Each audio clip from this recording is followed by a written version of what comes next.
பொதுவாக வந்து நான் சொல்லக்கூடிய மெத்தட் வந்து என்னன்னு பாத்தீங்கன்னா, 2 டைப்ல வந்து கன்ஸ்ட்ரக்ஷன் பண்றோம். ஒண்ணு வந்து நம்ம பழங்கால மெத்தட் வந்து கட்ட குத்து வந்து நம்ம வீடு கட்டுறோம். அதாவது வந்து பாத்தீங்கன்னா, நீங்க பழைய டைப்ல அந்த காலத்துல உள்ளவங்கன்னா நீங்க வீடு போய் பாத்தீங்கன்னா 90s காலகட்டத்துலாம் வீட்டுல வந்து மேல் தளத்துல இருந்து பாத்தீங்கன்னா ஒரு கட்ட கணக்கா குத்தி வச்சிருப்பாங்க. அந்த மரம் போட்டுட்டு அந்த மரத்துக்கு வந்து கருப்புல தார் அடிச்சு அது மேல சீலிங் போட்டு வச்சிருப்பாங்க.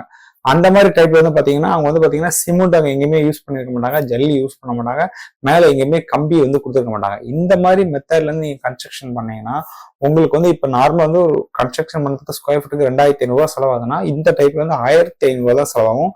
லோ பட்ஜெட்ல இந்த கன்ஸ்ட்ரக்ஷன் நீங்க கம்ப்ளீட் பண்ணி முடிக்கலாம். பட் ஆனா இதுக்கு வந்து நிறைய நீங்க டைம் பீரியட் வந்து கொடுக்கணும். இதுக்கான ஆட்கள், இதுக்கான கரெக்டான ஒரு பில்டர், இதுக்கான கரெக்டான வேலையாட்கள் நீங்க தேடி பார்த்து எடுக்க வேண்டியதா இருக்கும்.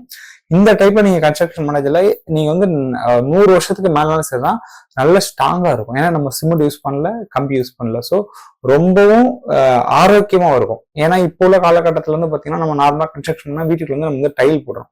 இந்த டைல் போடுறது வந்து பாத்தீங்கன்னா சிலவங்களுக்கு வந்து பாத்தீங்கன்னா டைலு கிரானைட் போடுறது வந்து பாத்தீங்கன்னா நம்மளோட கல்ச்சர் பொறுத்தவரை நம்மளுக்கு வந்து இந்த ஹீட்டுக்கு இந்த ஹீட் டயத்துல டைல் வந்து கொஞ்சம் ஹீட்டா இருக்கும். குளிர் டயத்துல ரொம்ப சில்னஸா இருக்கும். ஆனா பாரம்பரிய மெத்தட்ல வந்து பாத்தீங்கன்னா நம்ம வந்து பாத்தீங்கன்னா சிமெண்ட் தர இல்ல மண் தர அந்த மாதிரி தான் போடுவாங்க. அங்க டைல் யூஸ் பண்ண மாட்டாங்க. ஸோ அந்த டைப்ல கன்ஸ்ட்ரக்ஷன் பண்ணதுல செலவும் கம்மி. நம்ம இயற்கைக்கு ஏற்ற மாதிரி எங்கேயுமே வந்து பாத்தீங்கன்னா பெயிண்ட் அடிக்க மாட்டாங்க. நம்ம வந்து இப்போ பெயிண்ட் அடிக்கிறதுனால அந்த பெயிண்ட்ல கெமிக்கல் இருக்கும். அதே மாதிரி வந்து பாத்தீங்கன்னா மேல வந்து நம்ம வந்து எல்லாமே சிமெண்ட் யூஸ் பண்ணி இது பண்றோம். சிமெண்ட், ஜல்லி இதெல்லாம் யூஸ் பண்ணனால வீட்டுக்குள்ள ஹீட் வந்து அதிகமா இருக்கும். ஆனா பழைய மெத்தட்ல இந்த ஜல்லி சிமெண்ட் யூஸ் பண்ண மாட்டாங்க.